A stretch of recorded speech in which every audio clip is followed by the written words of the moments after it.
মানুষগুলো হচ্ছেন আমাদের মসজিদের ইমাম সাহেব, আমাদের খতিব সাহেবরা, আমাদের মুয়াজ্জিম সাহেবরা সহ অন্য ধর্মেরও যারা ধর্মগুরু আছেন সেই মানুষগুলো।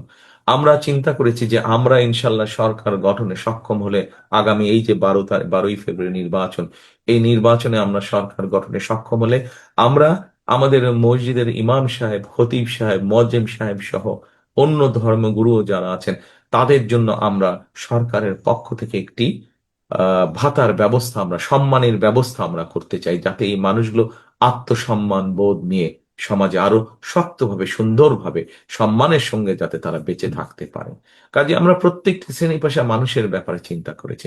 আজকে আফিয়ার পাশে যেমন আমরা দাঁড়িয়েছি, এরকম বাংলাদেশের হাজার হাজার যারা আফিয়া আছে, যারা অসহায় মা আছে, তাদের পাশে আমরা দাঁড়াতে চাই। একটি রাজনৈতিক দল হিসাবে যখন আমরা শুধু দল হিসেবে থাকছি, তখন আমাদের অবস্থান থেকে আমরা কিছু মানুষকে হয়তো সহযোগিতা পাশে দাঁড়াতে পারছি। কিন্তু যখন আমরা সরকারে থাকবো, তখন সরকারের যে শক্তি আছে সেই শক্তি নিয়ে আমরা আমাদের কাজগুলোকে সেইভাবেই গড়ে তুলতে চাই যে সাধারণ মানুষ যাতে উপকৃত হয়।